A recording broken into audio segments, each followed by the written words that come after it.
First reading, Isaiah chapter 56 verse 1-3, 6-8. Thus says Yahweh, make fair judgment your concern, act with justice, for soon my salvation will come and my saving justice be manifest.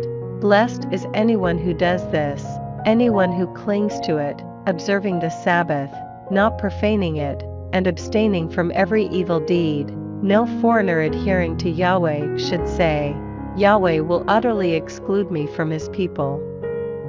No eunuch should say, look, I am a dried up tree. As for foreigners who adhere to Yahweh, to serve him, to love Yahweh's name and become his servants, all who observe the Sabbath, not profaning it, and cling to my covenant, these I shall lead to my holy mountain and make them joyful in my house of prayer. Their burnt offerings and sacrifices will be accepted on my altar, for my house will be called a house of prayer for all peoples. Lord Yahweh, who gathers the exiles of Israel, declares, there are others I shall gather besides those already gathered.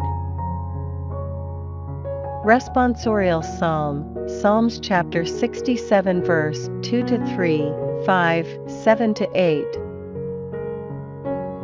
Then the earth will acknowledge your ways, and all nations your power to save. Let the nations praise you, God, let all the nations praise you. Let the nations praise you, God, let all the nations praise you. May God continue to bless us, and be revered by the whole wide world. Gospel, John chapter 5 verse 33-36. You sent messengers to John, and he gave his testimony to the truth.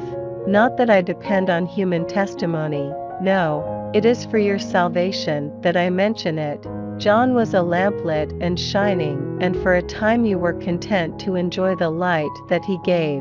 But my testimony is greater than John's.